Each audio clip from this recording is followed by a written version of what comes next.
beautiful baby for me? Sure thing, Elsie. Let's go.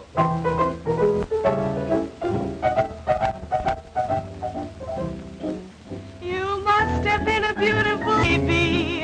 Why, you must have been a wonderful child. When you were only starting to go to kindergarten, I'll bet you drove the little boys wild. And when it came to winning blue ribbons, you must have showed the other kids how. Why, I can see the judge's eyes as he handed you the prize. I bet you made the kiss bow, 'cause you must have been a beautiful baby. 'Cause baby, look at you now. Why, you must have been a beautiful baby. Why, you must have been a wonderful child. 'Cause when you were only starting to go to kindergarten, I bet you drove the little boys wild. And when it came to winning blue ribbons, why, I bet you showed. Why, I can see the judge's eyes as he handed you the prize. Bet you made the cutest bow, 'cause you must have been a beautiful baby. 'Cause baby, look at you now.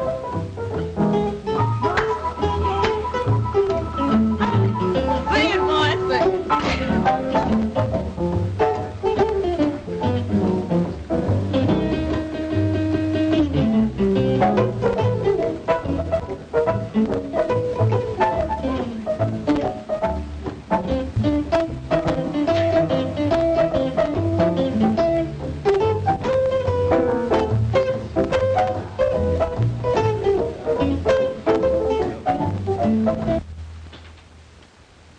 Come in.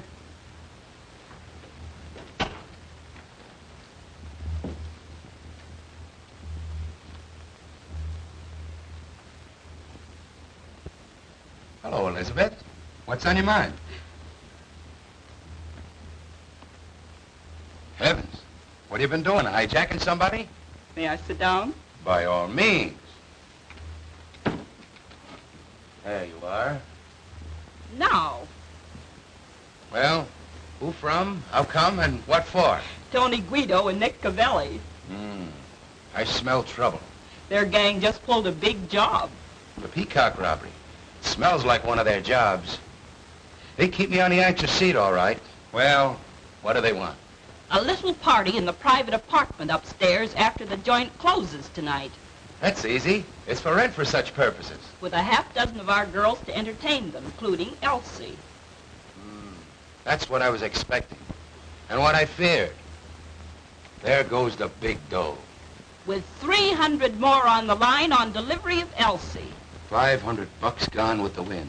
You know she won't go, so Because I want the place to make money. Why do you let her kid you? Well, you want us to kid ourselves? Nonsense. You're paying a handsome manager to look after such things, aren't you? It's 200 without her, 500 with her. $300 ought to be enough to get you to make that manager do his duty. 500 is almost enough to make me use a gun. But I don't think they could persuade that girl to go up to that apartment if they offered her 10 times that much. It's amazing to me how you let that pair play you. If you had the right kind of manager, you'd soon see how quickly Elsie'd be persuaded to sit in on these parties. Darn it, why rub it in? The girl is 100% for the joint for what she's been hired for. No, I just can't tell any girl to do what I know isn't just right or get out. I'm a gangster, but I still haven't sunk that low. Rats. If you'll make my brother manager, I'll guarantee that Elsie Bellwood will be doing just what the joint wants her to do in 10 days or... Nothing doing, Elizabeth. I beat up men. I'll never go in for getting rough with a woman.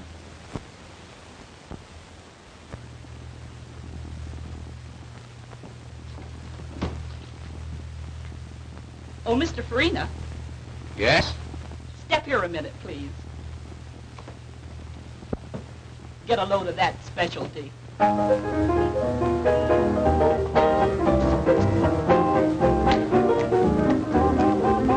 Some of these days, babe, you're gonna miss me, honey. Some of these days, babe, you're gonna feel so lonely. You're gonna miss my hugging.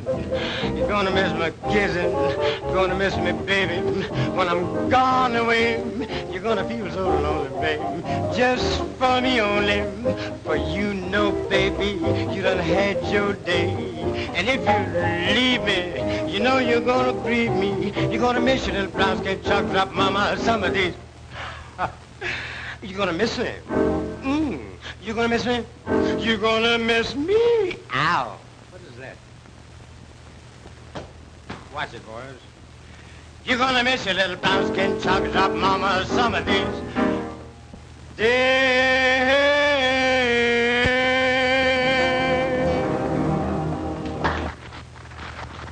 A manager should be able to entertain in case you come up short of an act some night. You saw that. Think it over, Mr. Farina.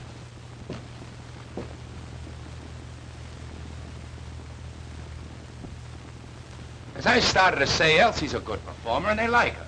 But she's too high-hat. What do you mean, too high-hat? Well, I mean that she should sit in on some of these parties many of our customers are always asking her to. You understand, eh, Hadnott? But is that just right? You know that not Bellwood, she's a good performer. Pleases everybody with her singing and dancing. So don't you think that's quite enough? Of course, but the other girls go in for it, so why not her? That's her business. I hired her to do just what she's doing. If she wanted, I couldn't stop her. But if she doesn't... I understand all that. But if we could promise some of them a date with Elsie, say, many would be willing to spend more dough. As I said, that's up to Elsie. But you mustn't expect me to try to persuade her. And I hope, too, that the Poodle Dog Cafe hasn't sunk so low until a decent girl can't work here. Ah, don't be so arbitrary, Hadnott. Many of the people who come here call themselves slumming. And if they want to date up a few of the girls for a little party afterwards, it means more dough for the joint. You understand? Of course I do, Farina. And they do it right along. But you were speaking about Miss Bellwood. And I merely said that if she doesn't want to go out on any, I'm not going to argue and abuse her about it. Good evening, Mr. Garotti.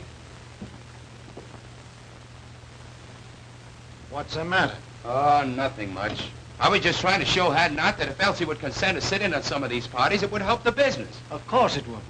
What did Hadnott say about it? He said it was up to her. Well, he should make her. Who is she if she can't help us make more money? The other girls are always willing. That's what I try to show him. But all I could get is, it's up to her. I'll talk to Hadnott myself. Oh, Mr. Hadnott. Yes? Will you please step in here a moment? Of course.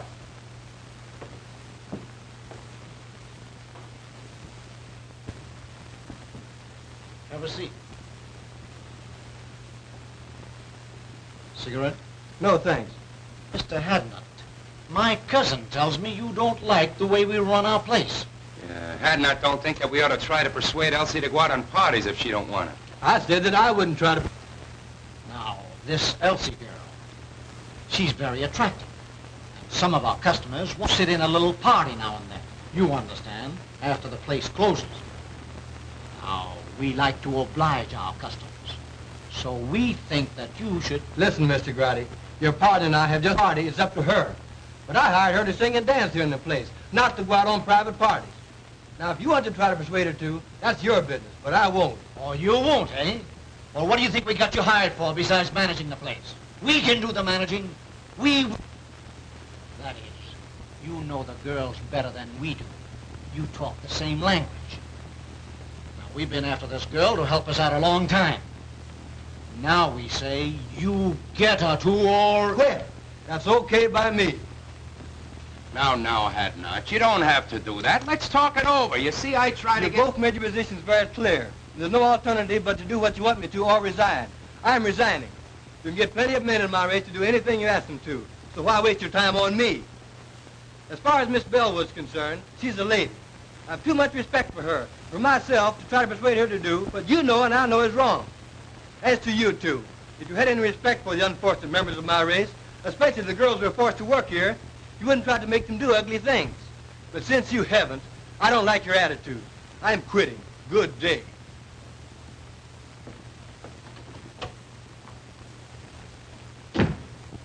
I was coming in to see Mr. Farina, and I couldn't help overhearing what was going on inside.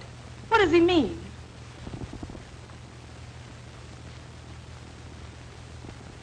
It means that I'm leaving, Miss Bellwood. You leaving? But why? If you overheard much of the conversation, you ought to know. It's because of you. I'm sorry. But you mustn't. You can't.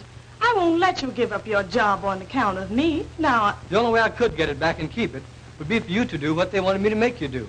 And if you did, I would hate both you and myself. oh, you're so fine and noble, and jobs are scarce. I could never feel comfortable or happy knowing that you gave up yours because you wanted me to stay decent. Why, Oh, let's not take it so seriously. I don't belong in that place anyhow. neither do I. If you just must quit, then I will too. You'll do nothing of the kind.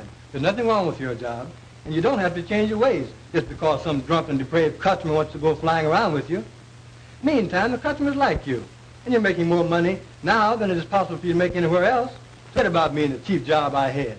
But don't you understand that I understand all about what you want to say, but the fact is, I've been appointed to a job on the detective force. I was going to quit the first of the month anyhow. The prosecuting attorney is anxious to break up the cabaret racket, and their efforts to force you to be bad, whether you want to or not, should be a part of it. Anyway, I've got a better job, so go in there and do your work, and keep on being nice. I like you that way.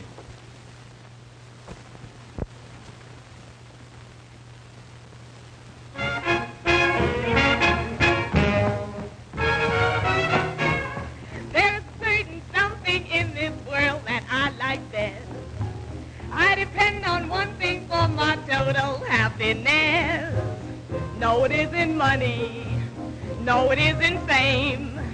You may think it's funny when I start to explain. Got no shoes on my feet, ain't got nothing to eat, but I've got a heart full of rhythm. Not a dime to my name, but I'm rich just the same, for I've got a heart full of rhythm.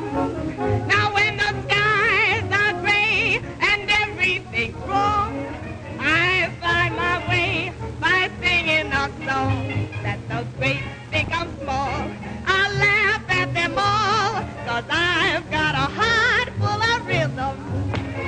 Got no shoes on my feet, ain't got nothing to eat, but I've got a heart that's full of rhythm. Not a dime to my name, but I'm rich just the same, for I've got a heart full of rhythm. Now when the skies are gray and everything's wrong, I find my way by singing a song. Let the great think I'm small, I laugh at them all, for I've got a heart full of rhythm.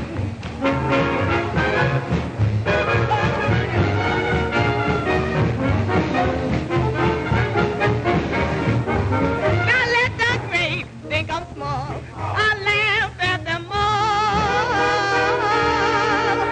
but I've got a heart full of rhythm.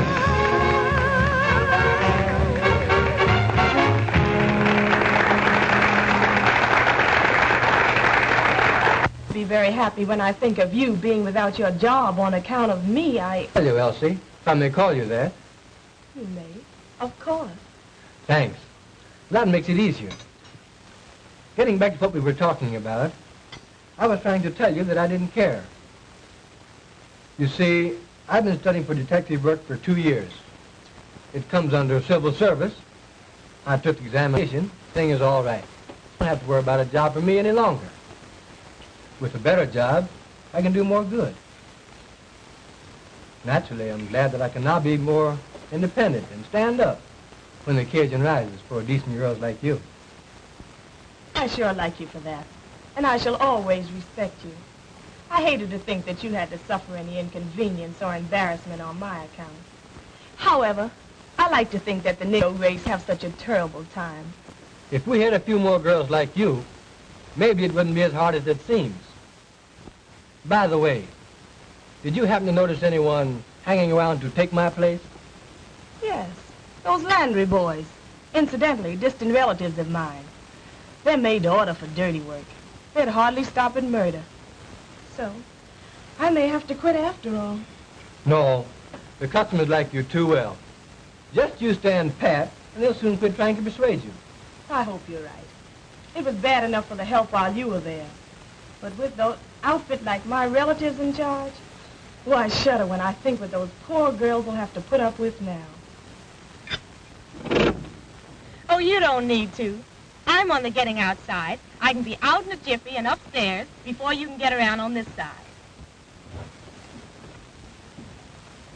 I want to thank you for a fine evening.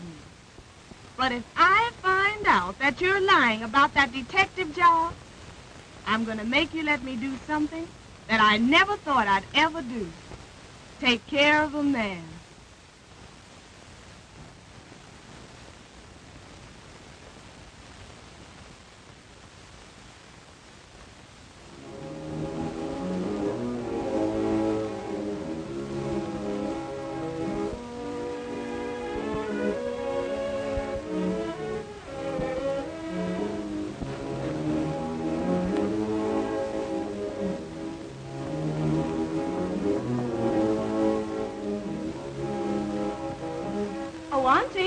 Oh, Auntie, are you asleep? You're playing possum on me tonight, Auntie. But why all the light? It'll hurt your eyes.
My man, I saw you give up your job tonight to defend a girl's honor.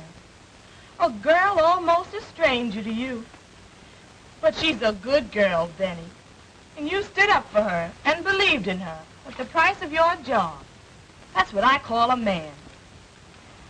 You're all right, Mr. Hadnott.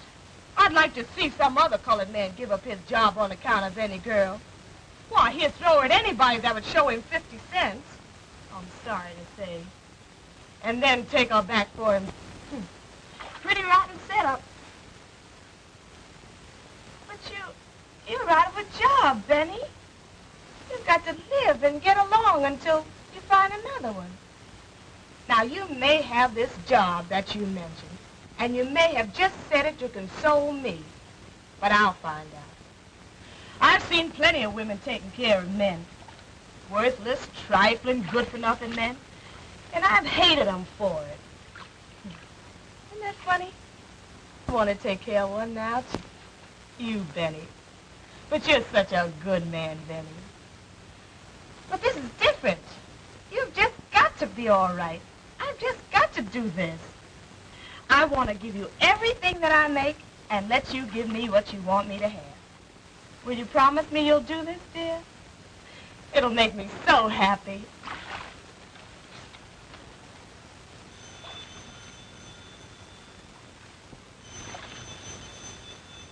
The phone. That's strange. I wonder who could be calling at such an hour.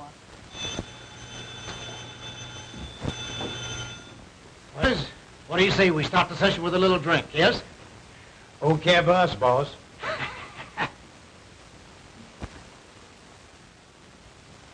What can you want want to talk to my aunt about at this hour? Please give me the message. She's a standard. But if you say that it's a matter of life and death, I guess I'll have to call her.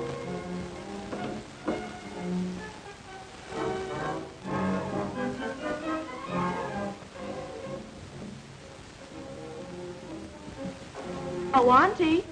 Auntie, someone wants you over the phone. Do you hear me? Poor Auntie. You're tired. I just won't do it. Whoever it is has got to give me the message or wait until you wake up.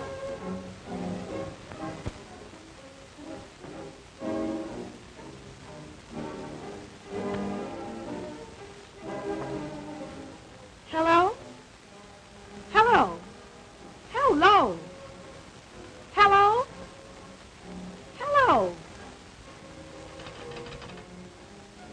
Hello? That's strange.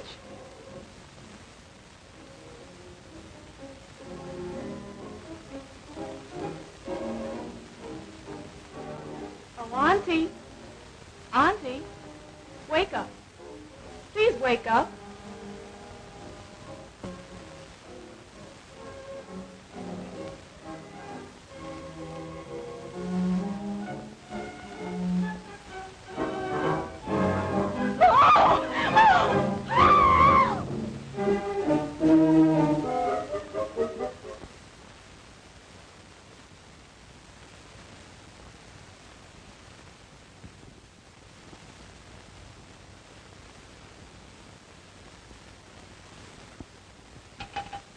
Operator! Operator!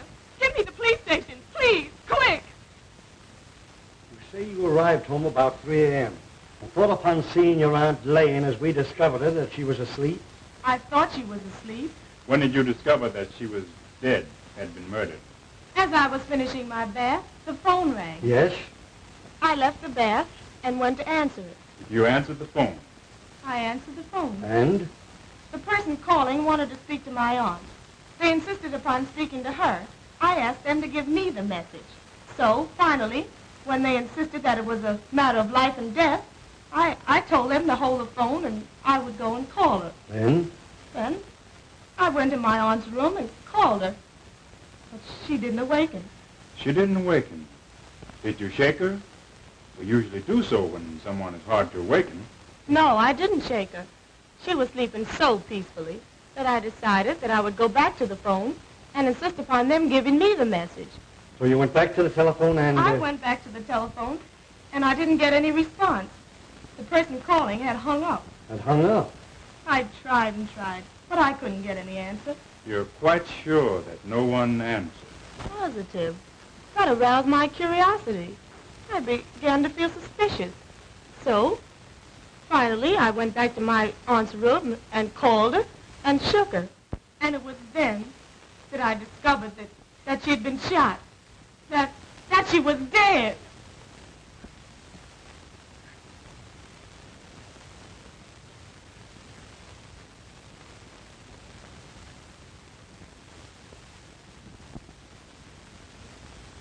Well, what do you think of her story? Sounds truthful. It does, and it may be. But in cases like these, one can never tell. It always pays to reserve decision until you learn more. That's true. Who is the girl? Her name is Elsie Bellwood. Do you know her? In a general way. I've talked with her. She's considered a very good singer and dancer and works at the Poodle Cabaret. I see. Do you know anything about her reputation, her character? She's in the show business, you know. This case seems to offer something. It is unusual. For instance, someone calls over the telephone and insists upon talking to a woman you can see it who has been dead for hours. And times the call when he knew the girl would have returned from her work and at such a late hour. If the girl is innocent in this murder, then someone who called knew something about who did it, if they did not kill her themselves. Now, if the girl killed her aunt, she would have had to leave the cabaret. I guess, say, between 10:30 p.m. and midnight. Go home, shoot her aunt while she was asleep, go back to the cabaret, go on with her work, and then come back here in an hour and call the police station. It's too complicated for the arresting officers. There's only one thing to do. We'll have to take her downtown and hold her. I'm sorry. She seems like a very nice girl and truthful. But somebody killed that woman. Now, as the girl was the only one here, there's only one thing to do. Take her downtown and book her. Come on. Does this mean that I'm under arrest? I'm awful sorry, but you are. Oh. And it means that you're going to lock me up? Put me in jail? Yes, I'm awful sorry. I'm not blaming you.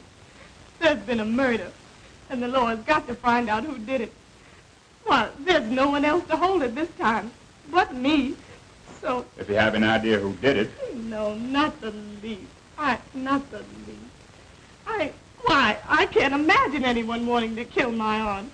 Poor auntie.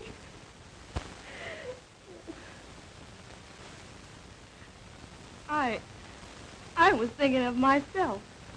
I've never been arrested before. And now they're holding me for something that I don't know anything about.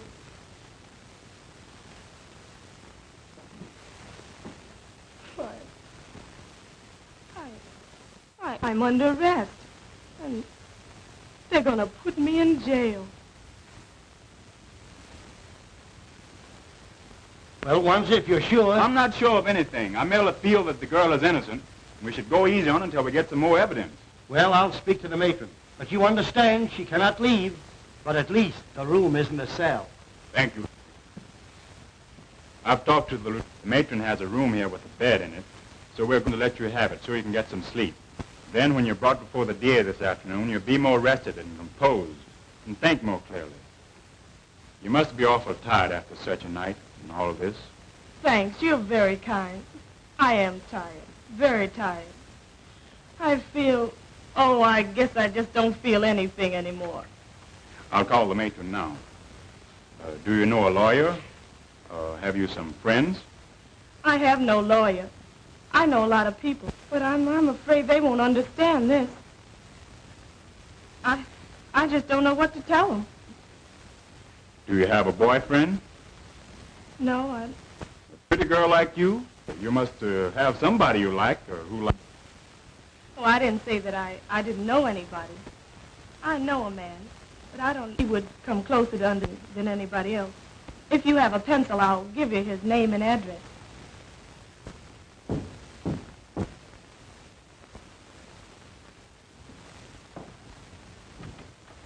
Hello, Wanzer. Hello, Hadnott. Come in.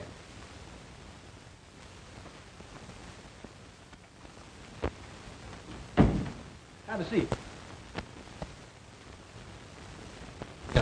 If Miss Bellwood didn't want to go on these private parties, and you know what that means, I wouldn't make her go. Say, if I had my way, I'd clean up every cabaret like the Poodlock in this town. I stay so annoyed when I have to look upon other girls forced to put up with all they have to that it just makes my blood boil. Well, that was the trouble, and why I lost my job. Miss Bellwood is a good girl. She's a good performer, and the people like her. So I was thumbs down on making her do anything, other than the work she had been hired to do, for her to hold a job. So that's why I'm out of the Poodle Dog. That's too bad, Hadnott. But what about your appointment to the detective force? That's gone through, and I'm starting to work the first of the month. Good. I'll be glad to welcome you. Thanks. But getting back to the girl, can you imagine her committing a murder? We couldn't even force her to go on a private party.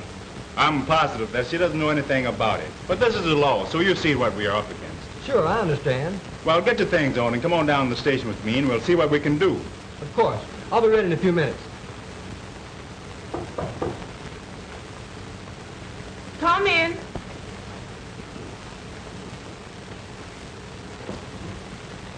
Oh, Elsie.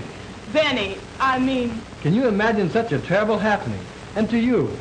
Mr. Wanzer brought me the news. I'm so sorry for you. Oh, yes. Mr. Wanzer has been very kind. Let me thank you again, Mr. Wanzer. I'm glad to have been of little help. I imagine you and the young lady would prefer to discuss this between yourselves. So you will please excuse me. Thanks. Now let's have a seat and you can tell me all about it.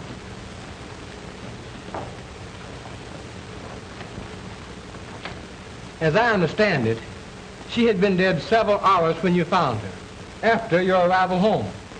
Oh, it was too terrible for words. Why, I walked about the house talking to her at intervals for about 15 minutes after and called, or maybe had called, to see if I had returned home. And when they found that I had and didn't know that she was dead, then that's the way it all ends. I can't even imagine beyond that. She was shot between 11 and 12 o'clock last night. Now, what time were you called? Between 3 and 4 a.m. She must have been dead at least 3 hours before the girl, according to her story, discovered the body. Just about. You know, this case offers something. Here are two colored women living alone together, who one finds the other mysteriously murdered. Now what? I've detailed Wanzer to investigate it. That's sensible. Being a colored man, he might be able to find out things that one of our other officers could not. And I expect him to uncover something by this afternoon. Come in.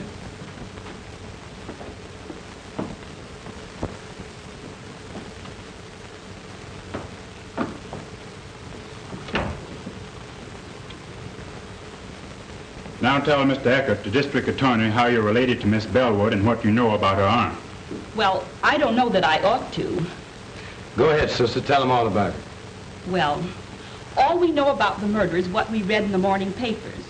Of course, we know, that is, we knew the victim, Josephine Hawkins. In fact, she was a cousin of ours. Oh, your cousin. So you were related. All right, go on.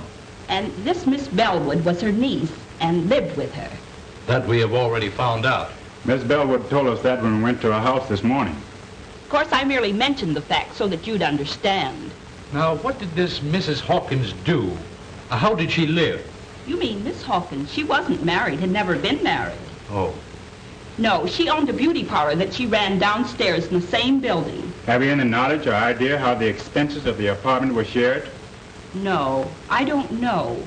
But I do remember once talking to her and of her saying that she had an awful lot of insurance for a woman, but that Elsie, her niece, had taken it out on her and was paying the premiums.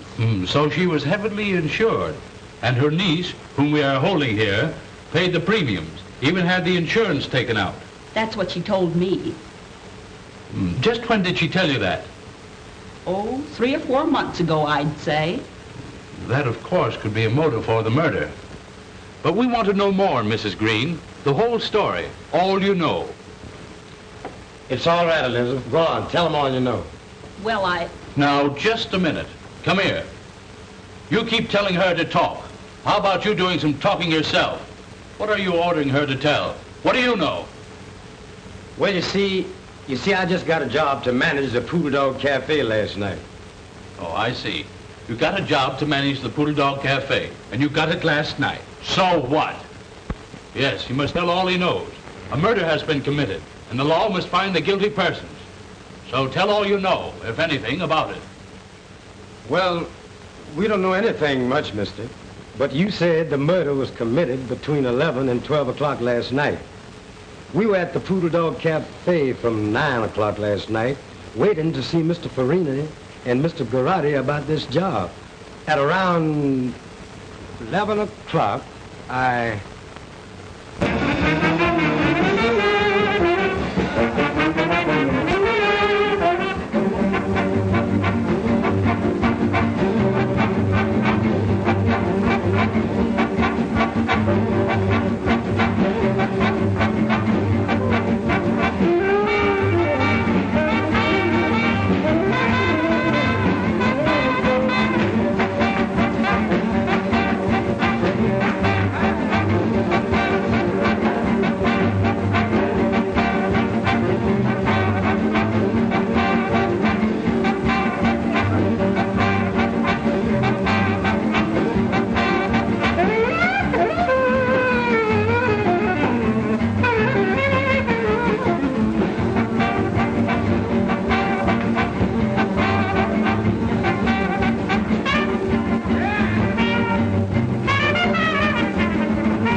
Gee whiz, I wonder when are those guys going to get around to me. We've been waiting here for 2 hours. I'm getting tired. Well, go on outside and catch some air. But we're going to keep on waiting until they send for you if it takes all night. All right, I'm going outside. I'll go along with you. What time is it, anyhow? 8 minutes to 11. Now, how long are you going to stay out there in case they send for you? Oh, I don't know. 5 or 10 minutes. All right. I'll expect you back in 10 minutes.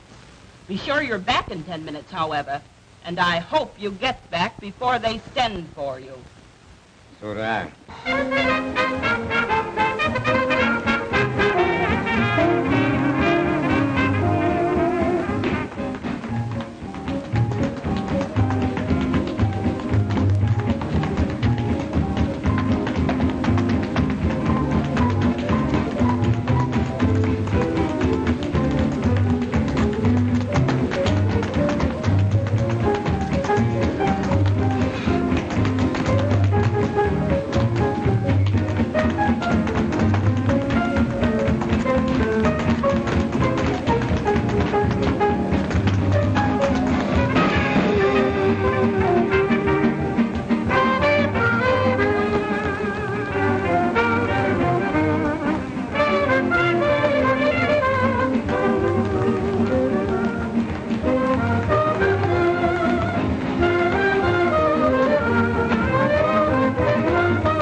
Glad to get out of that stuffy place.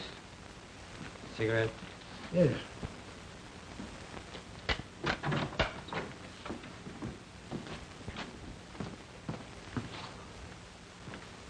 Oh, taxi! Drive me to 1415 Yandy Street, please. Quick! I sent my brother back inside and asked him to call me if I was sent for. It was pleasant outside, and I hung around half an hour. It was perhaps 25 or 30 minutes later when...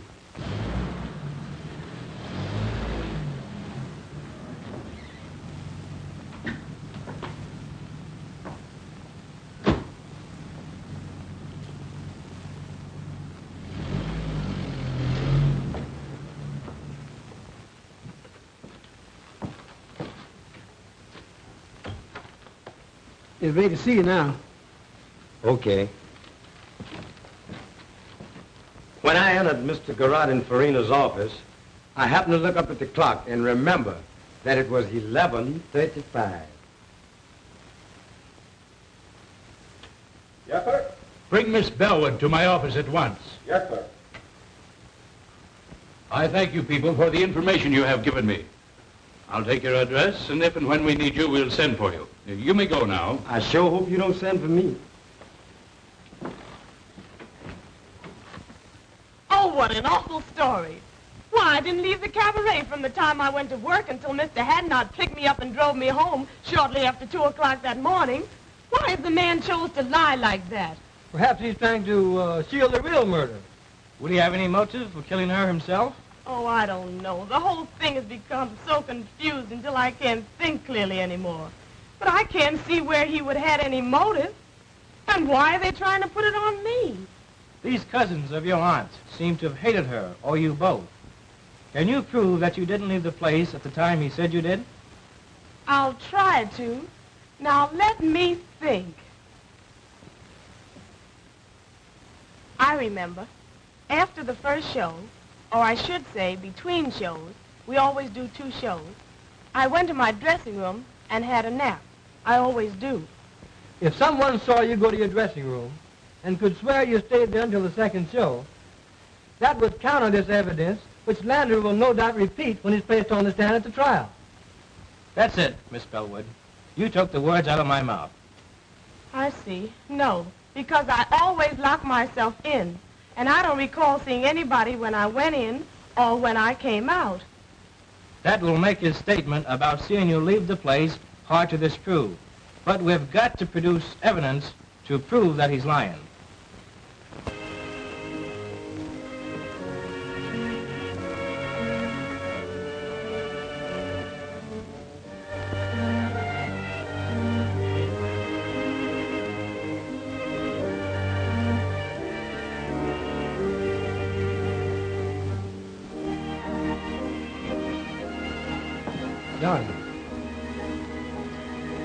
There's no use, Benny. Why give me false hope? Just leave me here to slowly succumb to this living death. I want to forget that I was ever born, and that I ever had any hope, and that I was ever a free person, once happy and hopeful. I can both understand and appreciate your hopelessness and despair, Elsie. But I want to tell you, dear, that I love you, have loved you long before you even knew it. And that I've dedicated my life to righting this great wrong and setting you free. Since you didn't kill your auntie, somebody else did. So you see, I must ultimately succeed, and I will succeed. Oh, what you say sounds so beautiful, Benny. But I'm only a convict now, and I shall always be pointed out as a convict. You're a victim of circumstances, Elsie. You're not the first person to suffer this misfortune. When the guilty persons are brought to justice, you'll be a martyr, and no person can point a finger of guilt or scorn at you. I'm going to help you, dear, but you must help me to enable me to help you. Help you, Benny? How can I? Easily and simply. I believe Mrs. Green and her brothers either killed your aunt or hired somebody to do it. At least know who did. Either way, the truth is come out before very long. Some Negro mixed up in this is going to talk. They always talk. And they can never keep a secret, especially one so important as a murder. Maybe. But why haven't they talked? They know... Don't you catch my point, dear? You had to be convicted first. They've kept so busy telling lies to put you here that they couldn't start talking up to now. But with you convicted and here in prison, they'll soon relax. They'll think they've been smart in putting you here and don't know enough to realize that you can be gotten out. Their first move now will be to try to get the insurance money. I'll bet I'll be able to write you in less than a week that they've made application for it. I love you, dear. You're my great incentive. Kiss me.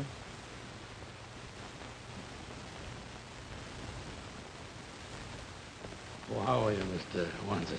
Would you have a chair? Sit down here. You told me once that Mrs. Green's husband had been in love with your aunt many years before, back in the South. And he loved her dearly. And he was still in love with her when she was killed, and would come to see her often. But he's disappeared. I haven't seen or heard of him since the night she was murdered. That's strange. I'm sorry you didn't tell me that before. I didn't think it was that important. Maybe he just went away and will come back sometime. He may and he may not. Meantime, this might prove a connection. It might turn out to be the link that's missing. Maybe you'll find out something when you go to the city from, Reverend Bryson. He knew us all before we came from the South. Maybe you'll find out something from him about Mrs. Green's husband. Although it has been a long time since we came north. This looks like a lead. I'm going to follow it. I have a feeling we'll get somewhere.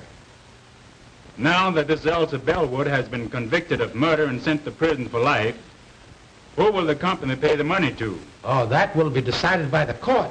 In the meantime, this Green family, Elizabeth, John, and Clyde, have applied to it of next of kin. Oh, they have? So soon? Yes, I have the application papers here. You won't be paying them the money? Not until authorized by the court, and that will take considerable time. I'm glad to hear you say that. Did they give you the impression when they filed the application that they understood it would be some time before the matter would be settled? Oh, since you come to speak of it, I think that will be settled very shortly. Thank you. That is all I wanted to know. By that, you can see that they're counting on the money much sooner than it is even possible for the claims to be paid.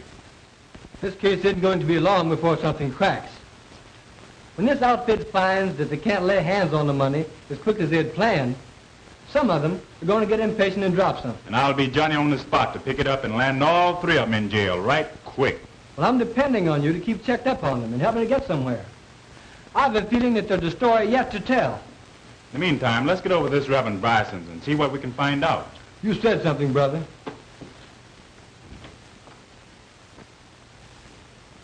Be seated, gentlemen.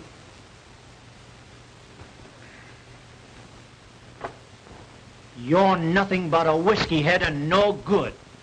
We have liquor here to sell to customers, not to be soaked up by the manager. You stay drunk. Nobody likes you. So you're through. Now get out.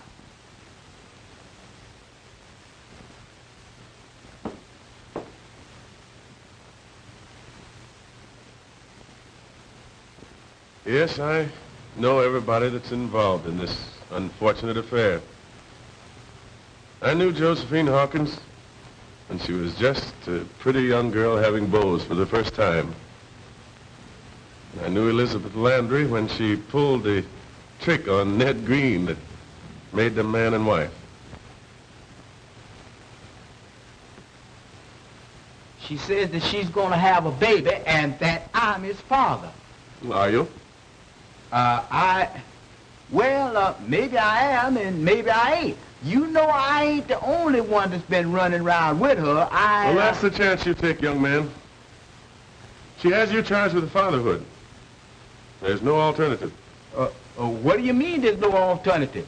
Well, I mean that you must marry the girl. But I don't love her.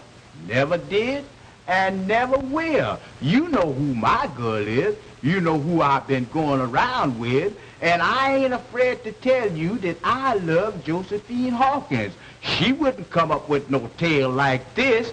Why should she want me to marry her when she knows that I'm in love with her cousin? Well, that I don't know, young man. Now, you admit that you've been having clandestine affairs with that girl. She charges you with being the father of her unborn child. If you do not marry the girl, she'll have you arrested and put you in jail. You have a very good reputation, and you shouldn't permit either yourself or the girl to be scandalized. When you get ready for the ceremony, bring the girl here to me. Well, I married the couple, and 3 months later,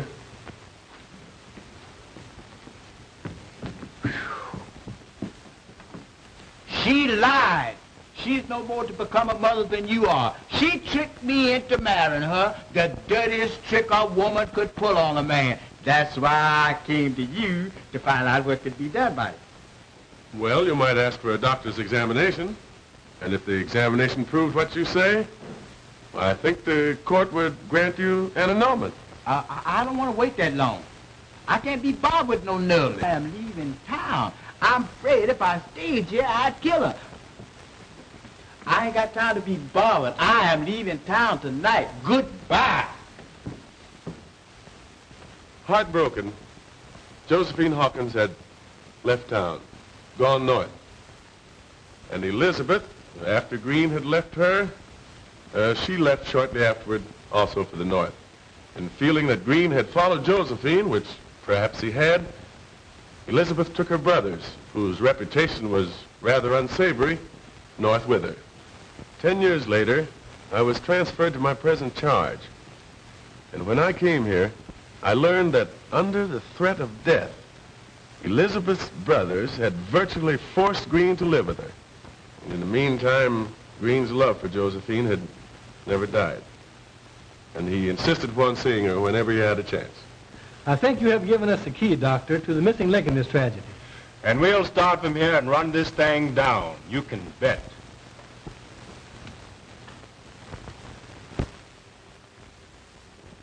Here we are, broke, strapped. It may be months before we get this money, if at all, and you must keep pouring liquor down your dirty throat until the Italians get disgusted with you and kick you out. Oh, you make me sick. Well, what do you expect? You planned this whole thing. For 20 years, I've been a slave to your design. Ever since the time you tricked Ned Green into marrying you, everything has been subordinated to your convenience. The only way I've been able to keep up is to keep pouring a lot of rotten liquor in me. And I couldn't quit drinking. No, because I had that cheap job at the Poodle Dog Cafe. And just as soon as you get this money, I'll go out of your life forever. And you won't never need be bothered with me again. I'm sick and tired of the whole thing. And I'll be glad when it's through and all over with.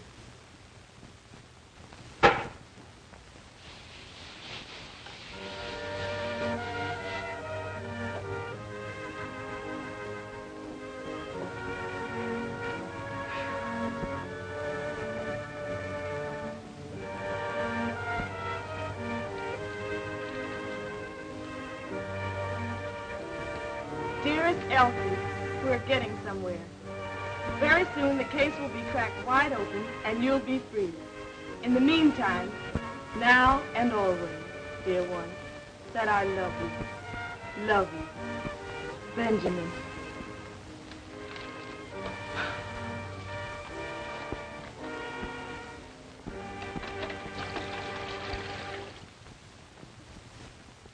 We'll wait right here till somebody comes out or goes in.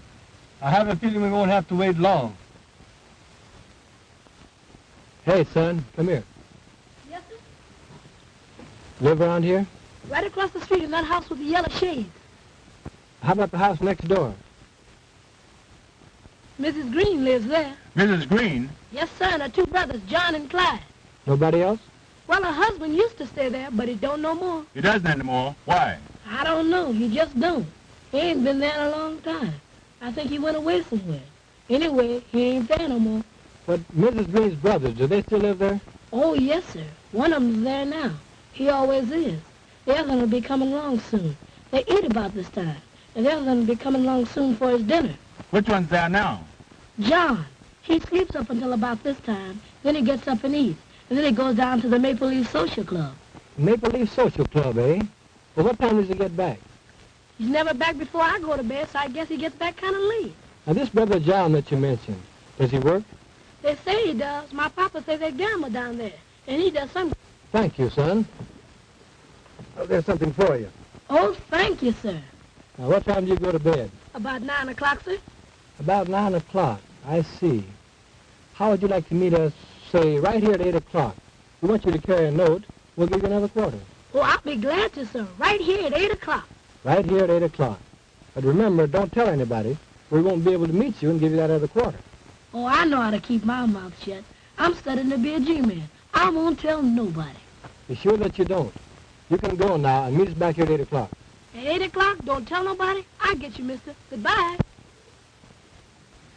What's the idea, anyhow? I want to have a little talk with Brother John. A little private talk, and I need the boy to help me to arrange it. Let's go down to Morrison now for a glass of beer, and I'll tell you the rest when we get there. Now, that's the way we'll work it. Sir, that's a clever plan to thought up all by yourself. Why didn't you think of it before? And why didn't Napoleon think of airplanes and howitzers? He could have really conquered Europe then. You go load the men into 2 cars and stop in the next block. They don't need to know what we're doing until we're doing it. I got you, Steve. Now, when I drive up, be sure and have your hand on your gun and be ready to get in the car and cover it. Understand? I got you twice. Okay, now going.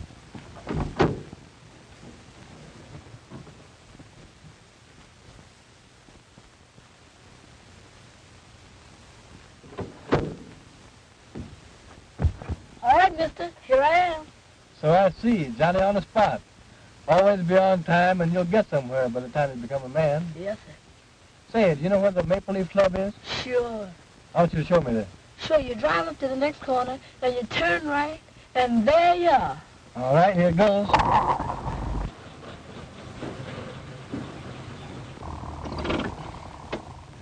That's the club there, mister. Yeah? Well, go in there and see this man, John, and tell him that his brother wants to see him down there right away. You understand? Yes, sir. When you bring him here, I'll give you the other quarter. Now, when he's sitting here by me, you come around on this side of the car, and I'll slip it to you easy like. Yes, sir. Now, if you do just as I say and keep your mouth shut, it may be 2 quarters or half a dollar that I'll be giving you. Yes, sir. You can go now.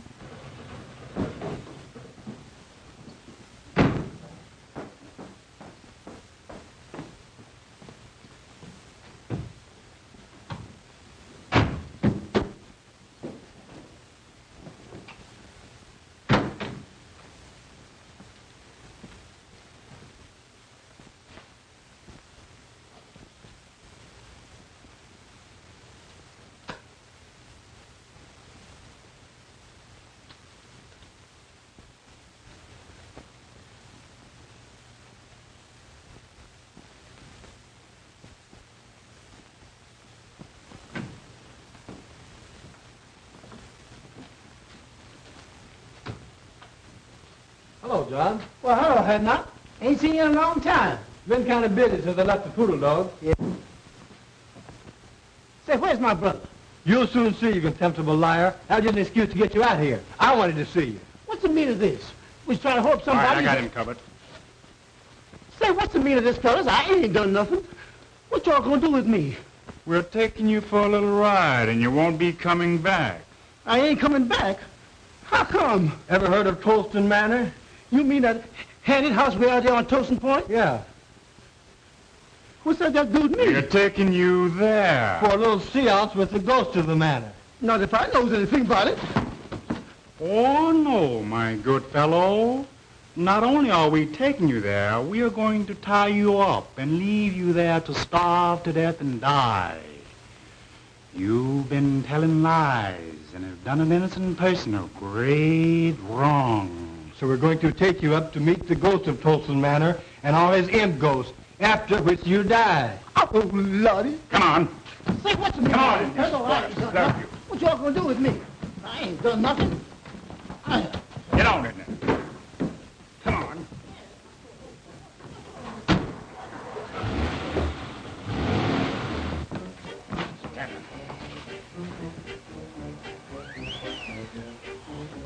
All right, Wanzer, make a light, please.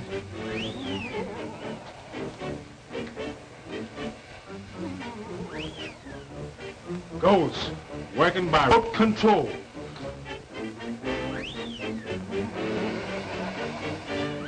I hear that the only living things to visit here are huge buzzards with pink necks and white gills who fly down through the chimney and pick the bones of liars like John here, whose lips have caused great suffering.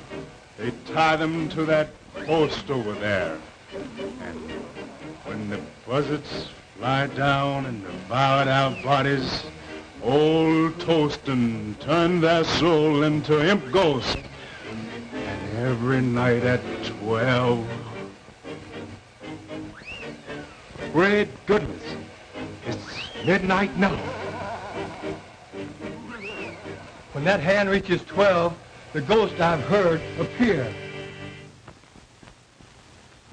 At the stroke of 12, now watch.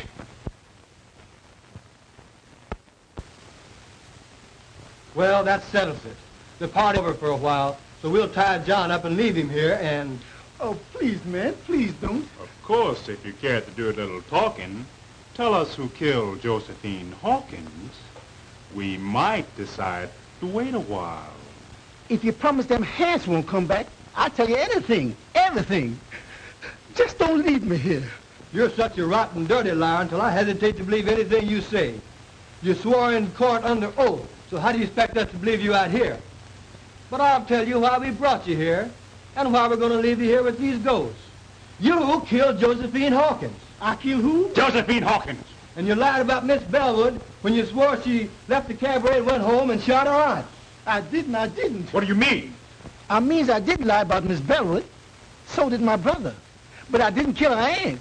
Neither did my brother. I don't believe you. But we're going to tie you up and leave you here for the dirty lies you told on that poor innocent girl. We didn't kill her. I swears we didn't. But we did lie about seeing Miss Bellwood. And if you won't leave me here, I'll tell you all about it. Well, what do you think about it? Oh, I wouldn't believe this guy on a stack of Bibles. I don't see any use in wasting more time listening to this dirty liar. For if he'd lie enough to put an innocent girl into the penitentiary, we certainly can't afford to listen to him now. Please, man, won't you give me a chance? I didn't kill my cousin, but I did lie about it. I admit that, and if you promise you won't leave me here, I'll tell you all about how it was done. Shut up, you lying skunk. I don't heard you say. Wait a minute. After all, we can listen to his story, and if we still don't believe it, we can tie him up and leave him here. Oh, well, if you insist. All right, you rascal. But the moment I'm convinced that you're lying, we're going to tie you up and leave you here. I thank you, mister. I ain't gonna lie. You can keep me here until you prove everything I says. All right. We're going to listen to your story. But we warn you that the moment it begins to sound fishy, it ends. And right here you stay. I'm going to tell you the whole story. And ain't one word of it going to be a lie. All right. Start from the beginning. Way back in the South, before any of you came north. Yes, sir. I sure will.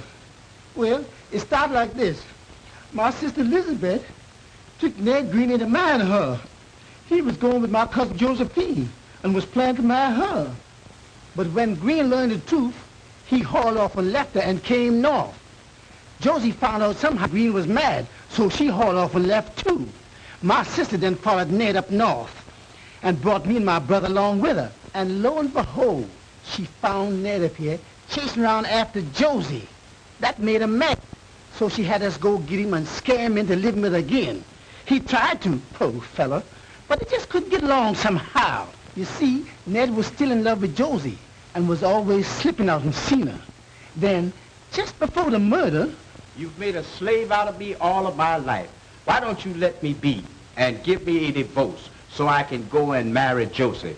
You know I love Josie and have loved her always. We would have been happy if it hadn't been for your lying lips.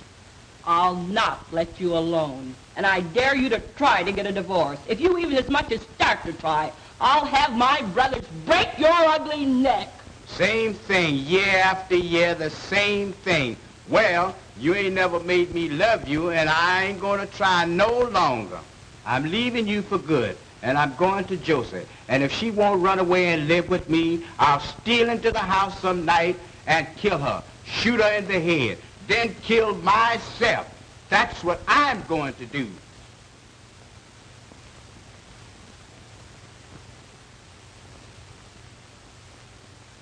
No dumb Negro like you ever had nerve enough to shoot anybody.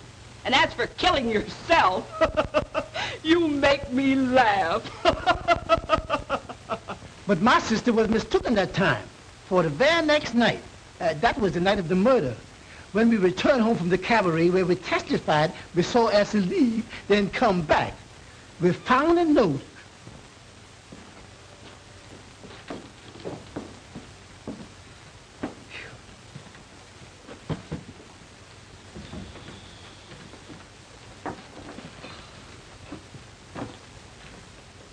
Say, sis, where's the bottle? What about a little drink? Oh, go chase yourself. You've had enough liquor tonight.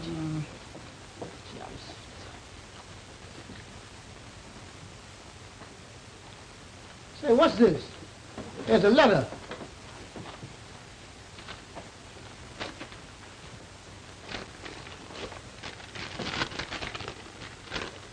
To my wife, I have done it. There is nothing to live for, so tonight I went to Josie's house and shot her through the head while she slept and turned on the light so her soul could find the way to heaven.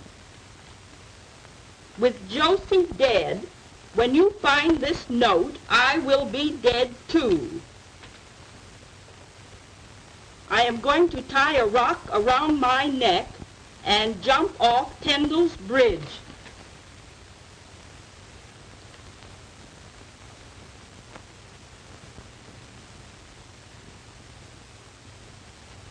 If you care to bury me, you will find my body at the bottom of the river under the bridge. Unhappily, Ned. My sister then sat down and planned the rest. We knew exactly what time Elsie would come home. So she called up Cousin Josephine's house every 10 minutes, starting at 2 a.m. She finally got Elsie. She could tell then that the girl didn't know her aunt was dead when she said, I'll go and call her. And when she did, Lizzie hung up on her. She knew then that Elsie would find out that her aunt was dead, had been killed. Lizzie stayed up all night long, making up that lie about Miss Elsie leaving the cabaret and coming back, so as to make it look like Elsie did it. Then she rehearsed me and Clyde on how to tell it. We were scared they would mix us up. All the time we was at the district attorney's office, Lizzie kept on pinching me and Clyde to make us tell it like she rehearsed it. You see, she was after that insurance money, and she figured that if she could get Elsie convicted, why, she'd get it. Well, what do you think of it? Well, I guess we'll put him under arrest while we check on his story. And if we find Green's body... That'll reopen the case and set Miss Bellwood free. All right, fella. We're calling the party off, taking you back to town and locking you up until we can see if your story is true. Let's get going.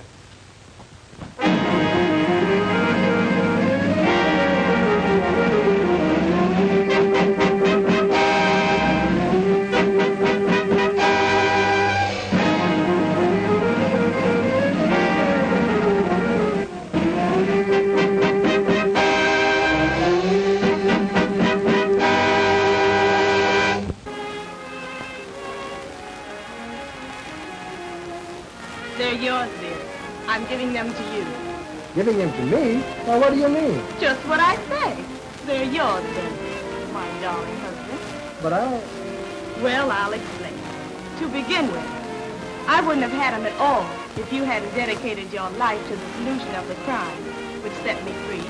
And next, for some strange reason, when I thought that you had lost your job on my account, I developed a mania to give you my money, to take care of you if need be, until you got another job. Then suddenly, all I had been through began to happen. You saved me, you loved me, and you married me. And I love you. Now, after all this, if you want to make me happy, please take these checks, $15,000 worth, and do whatever you want to do with it. Will you promise me, dear? Such a peculiar request. Such a strange desire.